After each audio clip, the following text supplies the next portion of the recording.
하나님의 기적을 체험할 수 있습니다. 아무리 교회 부흥이 되지 않는다, 인구가 급감한다, 이런 말을 여기저기서 하더라도, 그러나 우리는 이 세 가지가 우리 교회에 하나님 회복될 수 있도록 도와주십시오, 이런 소망을 꼭 가지고 있어야 됩니다. 첫 번째, 우리에게 회복되어야 될 것이 무엇입니까? 어린 양 예수 그리스도의 보혈의 공로와 그 사랑이 회복되어야 됩니다. 때로는 우리가 이렇게 생각합니다. 이렇게 살다가 이렇게 이 정도까지만 성화되고 주님을 닮아서 되겠느냐? 이렇게 살면 안 되는데 좀 더 주님을 닮고 예수 그리스도의 장성한 분량에 충만한 데까지 자라나야 되겠다, 이런 열망이 우리 속에 다 있습니다. 그리스도인이라면 신랑 예수님을 닮아가고자 하는 열심이 우리 속에 어느 정도 다 있습니다. 그런데 나는 이렇게 살면 되지 않는데, 그리고 가끔 예전에 부끄럽게 행했던 죄악이 문득 다시 떠오르기도 합니다. 그때 저와 여러분은 어떻게 해야 되겠습니까? 5년 전, 10년 전, 40년 전에 지은 죄악을 또 회개를 해야 되겠습니까? 하지 말아야 되겠습니까? 옛날에 지었던 부끄러운 죄, 하나님만 아시는 이 더러운 죄, 생각하기도 끔찍한 이 죄, 이게 다시 한번 더 떠올랐다, 다시 회개해야 됩니까? 말아야 됩니까?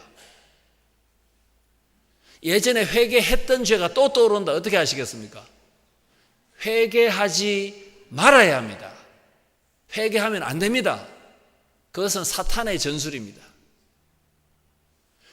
죄의 종노릇하고 죄책감에 사로잡혀서 나는 별 볼 일 없는 사람이다, 예수 그리스도께서 말갛게 씻겨주신, 회개를 통하여 씻어주신 그 은혜를 오히려 우리가 과거의 죄가 떠올 때 찬송하고 감사해야 되지, 또 회개하는 것은 중언부언하는 기도가 됩니다.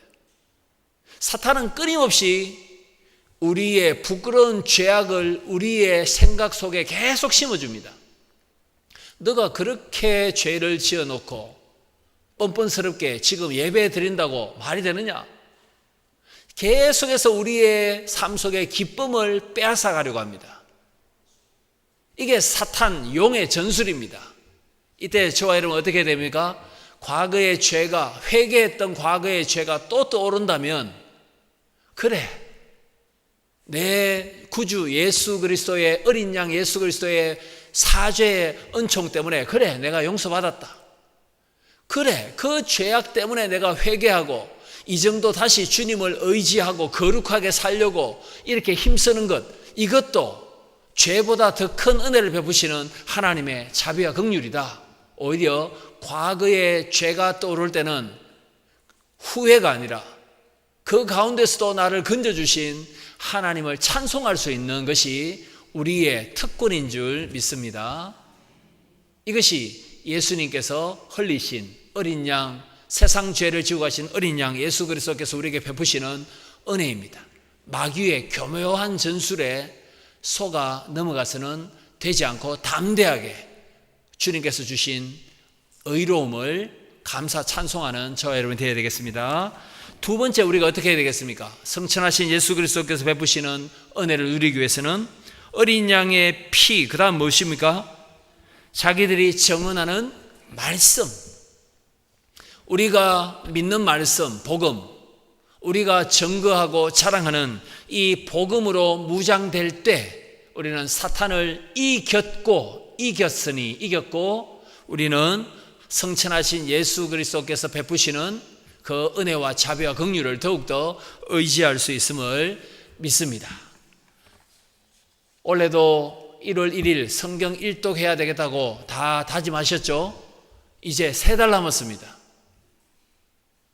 3달 남았으면 성경의 85%는 한 90%는 지금 읽어야 되는데 다 읽어가십니까? 하나님의 말씀, 이게 중요하다는 것을 아무리 강조하더라도 여러분께서 말씀으로 사탄을 이겼다, 말씀으로 성천하신 예수 그리스도의 은혜를 계속해서 우리는 더 받을 수 있다, 말씀에 순종할 때 이걸 우리가 아무리 잘 안다 할지라도 실천하지 않으면 아무 소용이 없습니다. 어떤 때는 바빠서 성경을 읽지 않고 그냥 지나갈 때 있지 않습니까? 그때는 좀 모아놨다가 하루에 한 2시간씩 성경을 읽으십시오. 밥은 하루 3끼 잘 챙겨 먹는데 어떻게 영혼의 양식을 먹지 않고 우리가 살 수 있단 말입니까? 바로 이것이 사탄의 전술입니다. 용이 얼마나 교묘합니까? 밥은 하루 3끼 먹으라. 컴퓨터 검색해서 가는 곳마다 맛집, 맛있는 식당이 어딘지 검색하라. 그러나 하나님의 말씀에 대해서는 별로 관심을 안 가져도 된다. 이게 사탄의 전술이지 않습니까?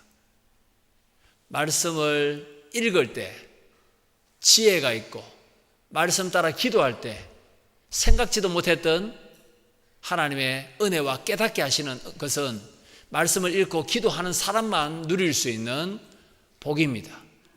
말씀을 깨닫는 사람은 더 사모하고 송이 꿀처럼 단 말씀을 사모하고 기도할 때 하나님께 주시는 좋은 생각들, 좋은 아이디어들 이런 것들이 많이 쏟아집니다. 그래서 여러분이 기도하실 때 빈 종이에 메모하면서 기도하는 것도 좋습니다. 그렇지 않습니까? 말씀 따라 기도할 때 하나님께서는 생각지도 못했던 좋은 생각을 많이 주십니다. 그때는 적어가시면서 그렇게 기도하는 것도 바람직합니다. 마지막입니다. 3번째 무엇입니까? 저와 여러분이 성천의 은혜를 받기 위해서 11절 끝에 우리가 어떻게 살겠다고 다짐을 해야 되겠습니까? 경주 전원교회 성도들은 죽기까지 자기들의 생명을 아끼지 않고 사탄과 싸우고 또 주님을 증거하는 새로운 출애굽 공동체다. 하나님을 믿는 데는 좀 특심하다. 똑부러지게 보구나. 경주 전원교회 성도들은 그 마음속에 주님의 마음과 주님의 심장이 있어서 심장이 벌렁벌렁 지금 움직이고 식지 않고 뜨겁구나. 죽기까지 주님을 섬기고자 하는 그런 열정과 열심이 하나님 우리에게 다시 회복될 수 있도록 하나님 내 심장이 식지 않도록 SFC 배지 보셨습니까? SFC 배지 하트 모양이고 심장이고 손이 있는 거 보셨습니까? 손 위에 심장이 새겨진 거 있죠. 이게 어디에 누구의 글입니까? 이게 칼빈 선생님의 글 아닙니까? 제가 공부했던 학교도 이 마크가 그 법대 건물 분수에 딱 새겨져 있습니다. 큰 마크로 돌에 손 위에 심장이 딱 있습니다. 하나님 나의 심장을 목숨을 기꺼이 주저주저하지 않고 신속히 주님께 드립니다. 56년 동안 하나님을 섬겼던 칼빈 선생님의 인생관을 요약해 놓은 것이 SFC 고신의 SFC 학생신앙운동의 배지에 있는 그런 모양입니다. 심장을 주께 신속하게 기꺼이 드립니다. 편안하게 사는 것이 복이다. 맞습니까? 틀립니까? 아닙니다. 예수님 이 땅에 편안하게 사셨습니까? 죽을 때 아무 고통 없이 죽는 게 복이다. 꼭 그렇지도 않습니다. 예수님이 십자가에서 극형을 받으셨지 않습니까? 오래 질병 없이 사는 것이 복이다. 꼭 그렇지도 않습니다. 복이 일 수도 있고 아닐 수도 있습니다. 예수님은 약 33세밖에 이 땅에 사시지 않았습니다. 그냥 편안하게 어려움 없이 사는 것이 복이다. 요한계시록은 성경의 결론은 그런 말씀을 하시지 않습니다. 어린 양의 피와 우리가 정언한 하나님의 말씀과 죽기까지 주님을 섬기고 주님의 은혜 가운데 사는 것, 그것을 성경은 결론적으로 복이라고 말씀합니다. 말씀에 들어가겠습니다. 예수님 때문에 새 출애굽한 성도 여러분, 주 예수 그리스도의 보혈과 하나님의 말씀과 죽기까지 주님을 섬기겠습니다라는 이 각오가 되어 있다면 반드시 저와 여러분은 매일매일 산 체험과 기적과 체험으로 가득한 그런 인생을 복되게 가꾸어 가게 될 줄 믿습니다. 광야를 지나가고 있습니다. 광야는 하나님의 보호의 장소고 기적을 가장 체험하기에 안성맞춤인 장소입니다. 광야로 하나님께서 우리를 인도하시기 위해서 독수리의 날개를 장착해 주셨습니다. 이제는 저와 여러분이 신실하게 기적과 체험 가운데 하루하루 살아가는 길밖에 없습니다.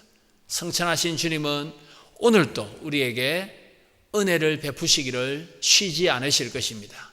어린 양의 피와 하나님의 말씀과 죽기까지 자기의 목숨을 아끼지 아니하였더라. 이것이 우리 인생 끝까지 계속해서 선한 결단으로 이어지기를 바랍니다. 성천하신 예수 그리스도께서 지금도 우리를 위해서 기도하시고 우리를 응원하시고 우리를 보호하고 계십니다. 이 주님을 이번 한 주 힘있게 의지하시는 형제 자매님들 다 되시기를 바랍니다. 기도하겠습니다. 하나님 아버지가